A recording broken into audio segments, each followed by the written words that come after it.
series for that examination, and we have the first question that is from log base 175 125 equals to x, and we have to find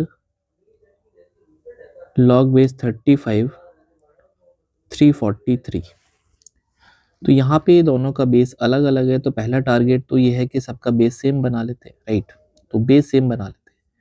तो अगर आपके पास एक property है log base, जैसे आपके पास log base B ए लिखा है, और अगर मुझे इसका लॉग बेस के बनाना है तो हम दोनों तरफ ऊपर नीचे लॉग बेस के लिखेंगे, और ऊपर वाले नंबर को ऊपर लिखेंगे और नीचे वाले नंबर को हम यहाँ पे नीचे लिखेंगे। That is equal to this, right. तो अगर मुझे 35 बेस बनाना है तो पहले 35 लिखेंगे ऊपर नीचे, ये 125 और नीचे log base 35, that is 175 equals to X, right. अब जो आपको रिक्वायर्ड वैल्यू है थोड़ा उस पर भी फोकस करते हैं कि आपको निकालना क्या है, ठीक है, उसका भी थोड़ा सा ध्यान रखते हैं। तो अगर मैं इसको देखता हूँ लॉग बेस 35, दिस इज 7 का क्यूब, तो प्रॉपर्टी के हिसाब से 3 आगे आ जाएगा, लॉग बेस 35 7।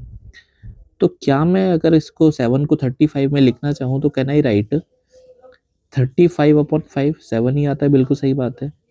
तो थ्राइस ऑफ लॉग बेस 35, अब लॉग ए अपॉन बी वाली प्रॉपर्टी लगाएंगे, लॉग ए माइनस लॉग बी, ठीक है। तो बेसिकली आपको ये वाली वैल्यू निकालनी है, ओके। अब हम क्या करेंगे, देखो यहाँ पे हमारे पास जो अवेलेबल है उस पर बात करते हैं। तो दिस इज लॉग बेस 35, इसको हम 5 का क्यूब लिख सकते हैं। आप इसको 35 के बेस में लिखेंगे तो 35 इंटू 7 लिख सकते, 35 इंटू 5 लिख सकते हैं, सो दैट ये 175 हो जाएगा। नाउ आप इसको प्रॉपर्टी के हिसाब से 3 आगे आ जाएगा, लॉग बेस 35 5। अब प्रॉपर्टी एक और होती है ना प्लस वाली, एक प्रॉपर्टी है log base B P Q, तो I can write this as the sum. Base same रहेगा, बस आपको प्लस का साइन लगाना है, ठीक है। तो यहाँ पे log base 35 5 plus log base 35 5 equals to X, ठीक है। तो यहाँ पे मुझे ये जो वैल्यू है सेम बेस पे सेम नंबर पे, तो 1 हो जाएगा, 1 माइनस लॉग बेस 35 5। आपको लॉग बेस 35 5 का वैल्यू टर्म्स ऑफ एक्स निकालना है, सो दैट आपका आंसर आ जाएगा। तो ऑप्शंस के हिसाब से देखो 3 का मल्टीपल होगा तो ये पहले तो 2 गायब हो गए, अब या तो ऑप्शन आपके पास बी या डी आ सकता है, ठीक है। तो अब हम क्या करेंगे नेक्स्ट पेज पे, thrice of log base 35 5 upon 35 35 1 हो जाएगा, 1 plus log base 35 5 equals to X. तो अगर मैं रेसिप्रोकल कर देता हूँ, वैसे ज़रूरत भी नहीं है, आप इसी को ऐसे मल्टीप्लाई कर लेते हैं, तो x plus X log 35 5 equals to thrice of log 35 5। तो मुझे 35 5 को वैल्यू निकालना इन टर्म्स ऑफ x, तो दिस इसको राइट हैंड साइड में ले जाएंगे, thrice of log base 35 5 minus X log 35 5 5। तो लॉग 35 5 5 को कॉमन ले लीजिए, तो we are left with 3 minus X equals to X. इसका मतलब लॉग बेस 35 5 का जो वैल्यू बनेगा वो बनेगा x अपॉन 3 माइनस एक्स, मतलब नीचे 3 माइनस एक्स आएगा जो भी आंसर आएगा, ठीक है। तो ऑप्शन के हिसाब से तो वैसे मेरा आंसर आ जाएगा, that is B, but solve कर देते हैं पूरा। अब आपको निकालना है, हमको जो वैल्यू निकालनी है that is 1 minus log base 35 5 into 3 का वैल्यू निकालना था, ठीक है। तो 1 माइनस, अब इसकी वैल्यू है x upon 3 minus X into 3। तो जब आप इसको सॉल्व करोगे तो this is coming out to be 3 minus 2x upon 3 minus X और इंटू मल्टीप्लाई बाई 3। तो ऑप्शन नंबर बी इसमें करेक्ट आंसर है। I hope it is clear, और भी तरीके हैं बट फिलहाल हमने इसका आंसर बी सॉल्यूशन कर दिया। Now moving to the next question. So we have next question. There are x and y are the positive integer less than 8. So x, y are the positive integers less than 8. Now how many distinct values can the expression 3x plus 7y? तो 3x plus 7y का आपको distinct कितना value ले सकता है, ठीक है, distinct value. तो पॉजिटिव इंटीजर है तो बेयर मिनिमम x का जो वैल्यू है और जो y का वैल्यू है वो 1 हो सकता है, ठीक है, बेयर मिनिमम दोनों का वैल्यू 1 1 हो सकता है, राइट। अब सवाल ये है कि कितने इंटीजर पॉसिबल वैल्यूज है, राइट। तो कैसे काउंट करेंगे इसमें? तो अगर मैं x और y की वैल्यू की बात करता हूँ दोस्तों, यहाँ पे x, यहाँ पे y, तो x की वैल्यू 1 2 3 4 5 6 7 8, लेस देन 8 लेना है तो 7 ही लेंगे। सिमिलरली अगर हम y की वैल्यू की बात करेंगे, आई कैन टेक 1,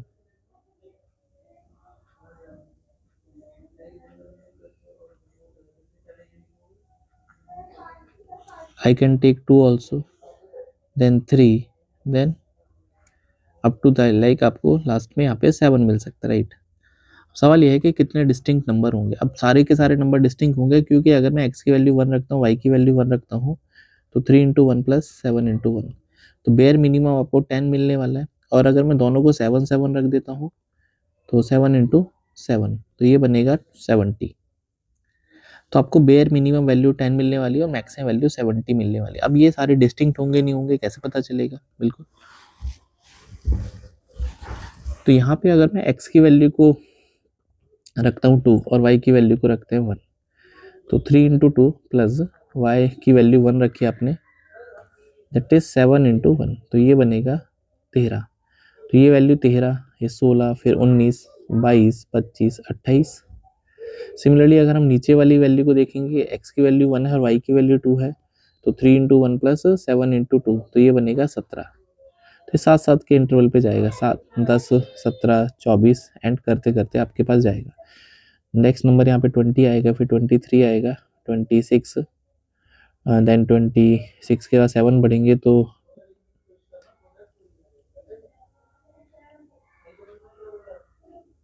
29 आएगा, फिर 32 आएगा एंड 35 आएगा, राइट। तो आई कैन सी कि कोई भी नंबर जो है आपका मैच नहीं करने वाला है, सारे के सारे डिस्टिंक्ट नंबर्स आएंगे। You can put any values of x, right, and y also. तो यहाँ पे जो डिस्टिंक्ट रिजल्ट्स हैं वो कितने हो सकते हैं? दैट इज 10 से लेके आपको 70 तक जाना है विद इंटरवल ऑफ 3, ठीक है। तो how many distinct values can expression can take, तो देख लेते हैं। 1 2 3 4 5 6 7, तो 7/7 का ग्रिड बनेगा। यहाँ पे 49 वैल्यू ले सकता है, ठीक है, 49 value. I hope it is clear, right, क्योंकि 7/7 का ग्रिड आपने बना रखा है और इस ग्रिड में कोई भी वैल्यू रिपीट नहीं हो रही है, तो 7 इंटू 7, तो ये बनेगा 49। Now moving to the next question. At a particular instant, the angle of elevation of a bird as observed from the point P 200 metre above a lake is found to be 30 degree. ठीक है, तो एक lake है, इसके ऊपर एक point है P जो कि 200 मीटर की ऊंचाई पे है, वहां से एक बर्ड को ऑब्जर्व किया गया। तो ये जो एंगल ऑफ एलिवेशन बना रहा था, ये 60 डिग्री बना रहा था, ठीक है, ऊपर की तरफ जो एंगल बना रहा था 30 डिग्री, नॉट 60, 30 डिग्री, ठीक है। तो 30 डिग्री का एंगल ऑफ एलिवेशन है। At the same instant the angle of depression of the birds reflection in the, तो अगर हम यहाँ से लेक के अंदर देखेंगे, तो भाई लेक के अंदर जब आप पानी के अंदर देखोगे तो इसका रिफ्लेक्शन यहाँ पे आएगा, ठीक है। तो अगर मैं इसकी हाइट की बात करता हूँ, भाई ये तो पार्ट 200 होगा और इसमें h हो जाएगा, तो ये वाला हिस्सा भी जो है वो 200 प्लस h हो जाएगा। समझ में आ गया, ठीक है।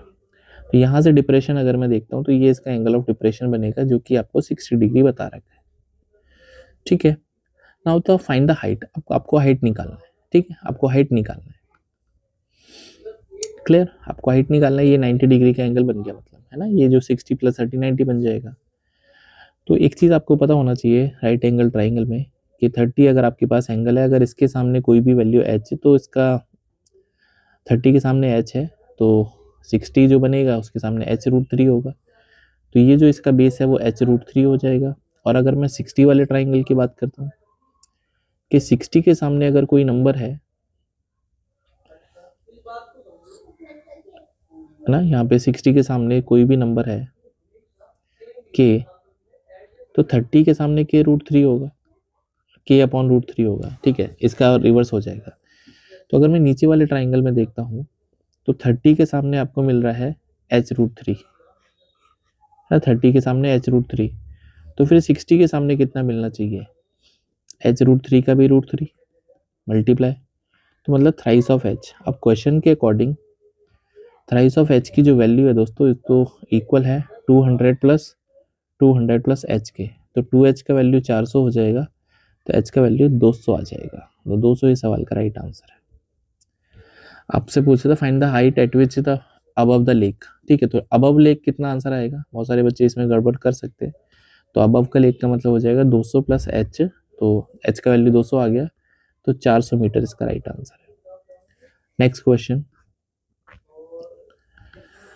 a thin copper wire is found uniformly and spirally in a single layer from top to bottom around a cylindrical rod।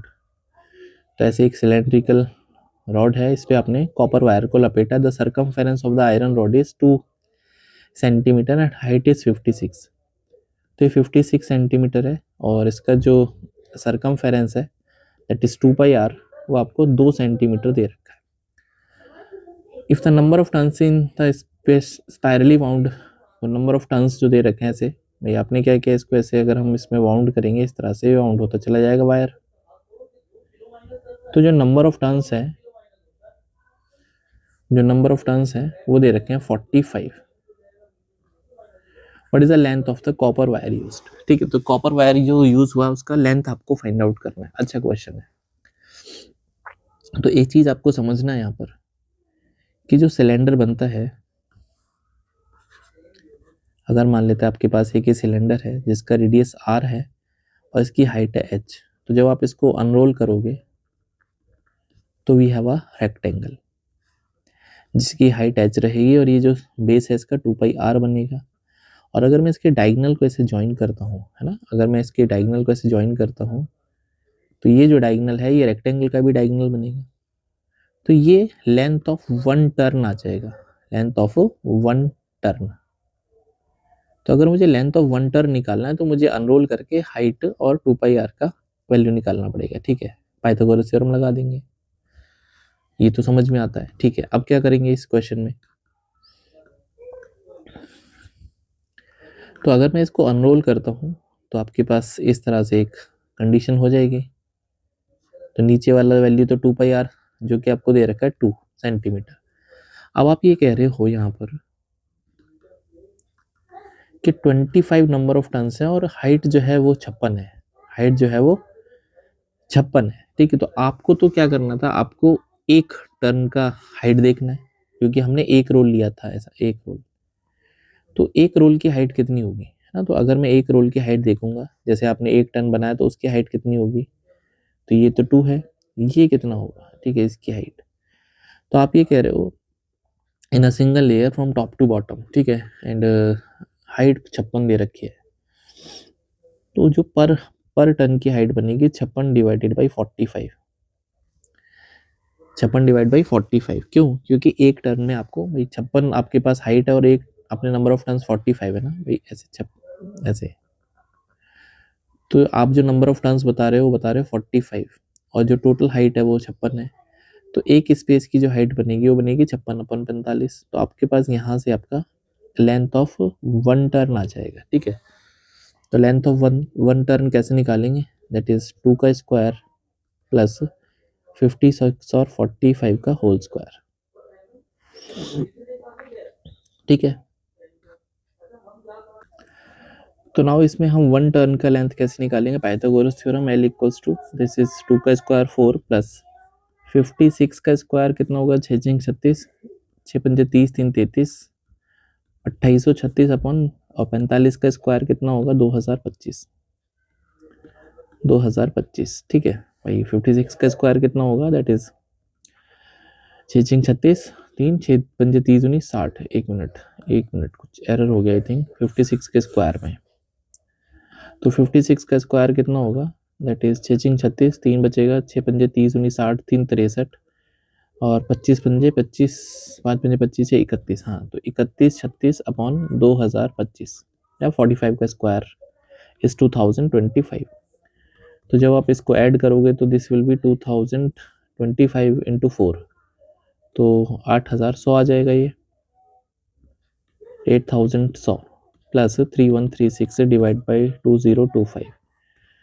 तो ये मोटा मोटा भाई 8100 में 3136 जोड़ेंगे तो ये बनेगा दोस्तों 11 12 36 अपॉन 2025। तो ये तो आ जाएगा नीचे 45। अब यहाँ पे ये किसका स्क्वायर रूट है ना, स्क्वायर रूट अगर मैं 112 36 का स्क्वायर रूट देखना चाहता हूँ, ठीक है। अब जैसे आपको पता है 100 का स्क्वायर रूट कितना होता है, 100 का स्क्वायर करेंगे तो 10,000 आएगा। 106 का अगर मैं स्क्वायर करता हूँ तो 6 6 36 और 6 7 दूनी 120 120 120 123 112 और 2 दूनी 100 112 जुड़ जाएगा, 106 का स्क्वायर बनेगा, वरना आप कैलकुलेटर यूज कर सकते हैं। तो ये आ जाएगा 106 अपॉन 45। तो ये आपके पास आ गया वन टर्न का length. Now we have to find the length of the 45 turns, right. तो अगर आपको 45 टर्न्स का लेंथ निकालना है तो 45 इंटू स्मॉल एल, तो स्मॉल एल की वैल्यू तो 106 आ रही थी, तो कैंसिल आउट हो गया, 106 इसका right answer, option number C. I hope it is clear. Moving to the next question, we have another interesting question that in how many ways one can wear 3 distinct rings on 5 fingers of right hand side on right hand, given that one is allowed to wear more than one finger on a finger, right? So we have number of rings, 3 rings, and fingers जो है वो आपके पास 5 है, and we can wear any number of rings in any finger. तो क्या करेंगे इसमें, देखो पहली जो रिंग है, रिंग 1 रिंग 2 रिंग 3, तो पहली रिंग के पास कितनी ऑप्शंस है, 5 ऑप्शन है क्योंकि 5 उंगली है। अब दूसरी जो फिंगर है, मान लेते हैं आपके पास इस तरह से हमने ये फिंगर्स बनाई है बहुत ही गंदे वाली, तो हमने यहाँ पे एक रिंग पहन ली। तो अब इसके पास जो दूसरी रिंग है कितने ऑप्शन है, ठीक है। तो मैंने बताया इसके पास एक हाथ में वो सारी भी पहन सकते हैं, तो 5 तो है ही है, और एक या तो हो सकता है रेड कलर की मान लो रिंग है, तो या तो ये इसके ऊपर पहन सकते हैं या इसके नीचे, तो इसके पास एक एडिशनल स्पेस होगी नहीं होगी, तो 6 स्पेसेस हैं इसके पास। एंड सिमिलरली अगर हम इस वाली पोजीशन को मान लेते हैं, ठीक है भाई, हमने मान लो ऊपर पहन लिया रेड वाली रिंग को, तो जो थर्ड रिंग है उसके पास कितने ऑप्शन हैं, तो थर्ड रिंग के पास देखो कितने ऑप्शन है, 5 तो उंगलियों वाले ऑप्शन है। और उसके बाद भाई जैसे मान लेते हैं हमारे पास ये है, हमने यहाँ पे एक रेड कलर की रिंग पहन ली और एक ग्रीन कलर की, अभी कितने ऑप्शन हैं आपके पास, तो एक तो ऑप्शन है इसमें बीच में पहनने का, और या फिर एक इसके ऊपर या फिर एक नीचे, ठीक है। तो नंबर ऑफ जो पोजीशन है वो 7 है, तो इसका आंसर बनेगा 35 इंटू 6 210। तो देर आर 210 वेज। अगर ये क्वेश्चन होता है कि एक फिंगर में एक ही रिंग पहन सकते हैं तो फिर आपके पास आता 5 की पावर 3 आंसर, बट क्योंकि आप एक रिंग में मोर देन 1 भी पहन सकते हैं तो 210 इसका करेक्ट आंसर है। तो आज की वीडियो में इतना ही रखते हैं, बाकी नेक्स्ट वीडियो में मिलते हैं और क्वेश्चन के साथ में। पीडीएफ आपको टेलीग्राम ग्रुप पर मिल जाएगा, and you can subscribe to the MBA scholars. Bye, take care.